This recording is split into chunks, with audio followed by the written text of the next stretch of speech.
Hello दोस्तों, आप सभी का स्वागत है मेरे चैनल पर। आज हम पढ़ने वाले हैं वैदिक युग के बारे में।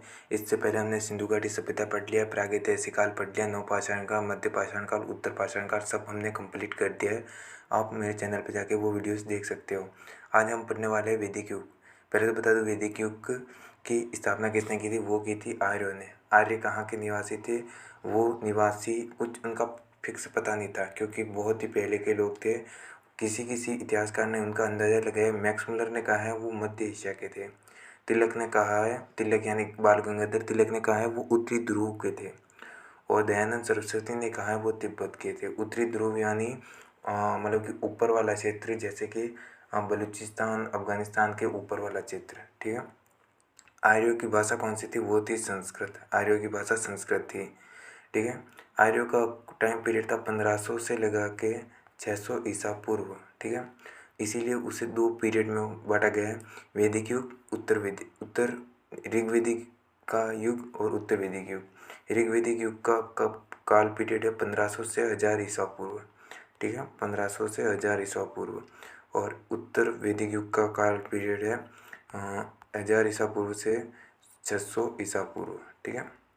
तो इसमें दो कालखंडों में बांटा गया है। इन दोनों में कुछ असमानता थी, इसलिए इन्हें दो कालखंडों में बांटा गया है। वो असमानताएं क्या थी, आए हम देखते हैं। वैदिक युग, उत्तर वैदिक युग। वैदिक युग पितृसत्तात्मक समाज था। उत्तर वैदिक समाज भी पितृसत्तात्मक था। लेकिन इन दोनों में कुछ ऐसे अंतर थे जिसके लिए इन दोनों को अलग अलग रखा गया है।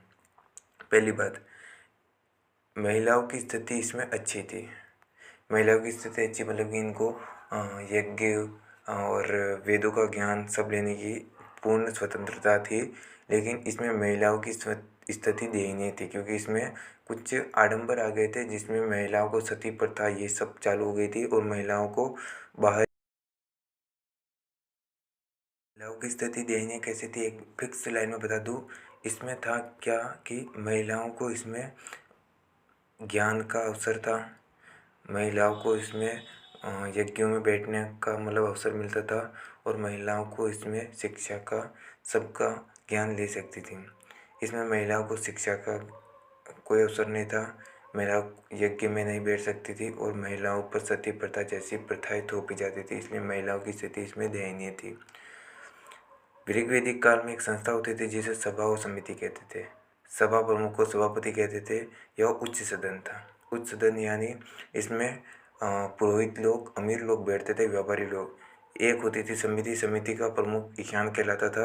ये सामान्य लोगों की, मतलब कि मजदूरों की, किसानों की सभा थी। और जो ऋग्वेदिक काल था वो वर्ण व्यवस्था किसके ऊपर आधारित थी? कर्म के आधार। इसमें वर्ण व्यवस्था थी, लेकिन वो कर्म यानी कि वो जन्म के आधारित नहीं थी। मतलब कि जन्म से जो जैसा है वो वैसा रहेगा। अगर वो अच्छे कर्म करता है तो वो अच्छे वर्ण में माना जाएगा, ठीक है। और इसमें ऋग्वेद की रचना की गई थी। उत्तर वैदिक काल में पितृसत्तात्मक था। महिलाओं की स्थिति दयनीय थी। राजा और पुरोहित, सभा और समिति थी, उसकी जगह राजा और पुरोहित आ गए। क्योंकि सभा और समिति पहले सभी फैसले लेती थी, लेकिन इसमें राजा और पुरोहित धीरे धीरे उभर कर आए थे उत्तर वैदिक काल में। कुरीतियाँ, आडंबर इसमें उभर कर आए थे। ब्राह्मण वर्चस्व बढ़ गया था। यज्ञों का महत्व बढ़ गया था। वर्ण व्यवस्था जन्म पर आधारित हो गई थी, इसमें कर्म के आधारित थी, इसमें जन्म पर आधारित हो गई। यजुर्वेद, सामवेद, अथर्ववेद की रचना इसी में हुई थी। प्रशासन कैसा था? प्रशासन में सबसे नीचे होता था कुल। कुल यानी गांव, इतना सा बड़ा। फिर होता नहीं, कुल, कुल यानी घर, ठीक है। ग्राम, ग्राम यानी ग्राम, ग्राम होता था ये गांव। फिर होता था विश, विश यानी आप समझ लो शहर बड़ा सा। जन होता था, फिर जन इतना बड़ा समझ लो। फिर होता था राष्ट्र, वो पूरा इसके ऊपर, ठीक है। मतलब कि आप ऐसे समझ लो। फिर से मैं बताता हूँ। कुल, कुल के ऊपर ग्राम, ग्राम के ऊपर जन, विश्व, विश्व के ऊपर जन, जन के ऊपर राष्ट्र, ठीक है। जो सबसे छोटा था कुल, उसका प्रमुख, प्रमुख कौन था? उसका प्रमुख कहलाता था कुलुप, मतलब घर का। इसमें होता है कुलुप। इसके ऊपर ग्राम था, ग्राम का प्रमुख होता था ग्रामीणी। उसके ऊपर विश था, विश यानी शहर, उसका विशपति। उसके ऊपर जन था, जन का था राजन। सबसे ऊपर था राजा यानी सम्राट, ठीक है। ये प्रशासन था। महत्वपूर्ण बिंदु क्या है इसके?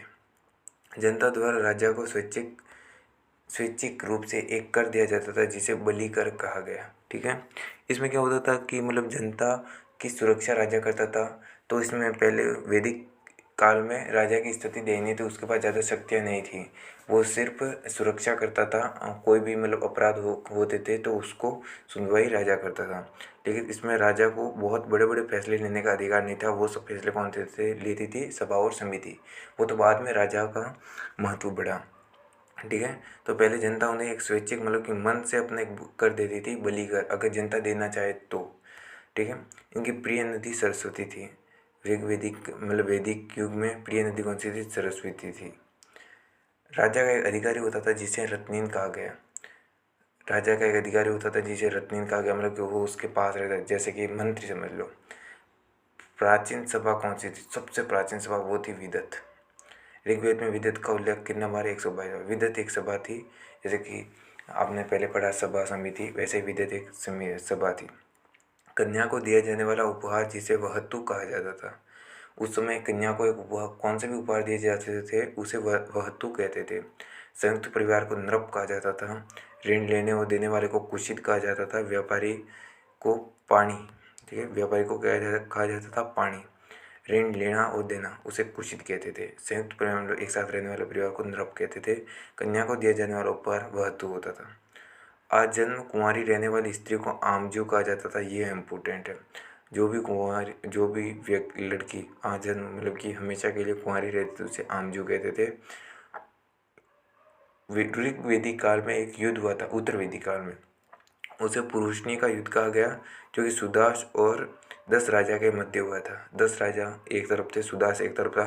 दोनों के मध्य एक भयंकर युद्ध हुआ और इस युद्ध में सुदास की जीत हुई। सुदास की जीत हुई और उनकी हार हुई। सुदास की जीत के साथ सुदास मतलब कि ऋग्वेद उत्तर वैदिक काल का समापन हो गया। ठीक है, तो हमने आज पढ़ा उत्तर वैदिक काल और ऋग्वेदिक काल। इसमें पूरा वैदिक काल हमने कंप्लीट कर लिया है। ठीक है, आर्यों द्वारा मैक्स मुलर ने मध्य एशिया, दयानंद सरस्वती से तिब्बत, आर्यों की भाषा संस्कृत, ऋग्वेदिक उत्तर वैदिक काल बांटा गया था। ठीक है, ऋग्वेदिक काल में पितृसत्तात्मक महिलाओं की स्थिति अच्छी, महिलाओं की स्थिति दयनीय, सभा समिति, राजा पुरोहित, सभा का प्रमुख सभापति, कुरुतियाँ, आडंबर, ब्राह्मण वर्चस्व, वर्ण व्यवस्था, जन्म, उच्च सदन, समिति, ईशान, सामान्य लोगों की वर्ण व्यवस्था, कर्मों पर, वर्ण व्यवस्था, जन्म पर, ऋग्वेद की रचना, यजुर्वेद, सामवेद, अथर्ववेद की रचना, प्रशासन, कुल, फिर ग्राम, कुल का कुलुप, ग्राम का ग्रामीणी, विश्व का विश्वपति, जन का राजन, राष्ट्र का सम्राट। महत्व बिंदु में जनता द्वारा एक स्वैच्छिक कर जिसे बलि कहते थे। प्रिय नदी सरस्वती थी। राजा का एक अधिकारी रत्नीन होता था। सबसे प्राचीन सभा विदत थी। ऋग्वेद में विदत का उल्लेख 122 बार। कन्या को दिए जाने वाला उपहार वहतु, संयुक्त परिवार को नृप, ऋण लेने और देने वाले को कुशित, व्यापारी को कहा गया पानी, आजन्म कुंवारी रहने वाली स्त्री को आमजू, पुरुषनी का युद्ध, सुदास और 10 राजा के मध्य। ठीक है, थैंक यू।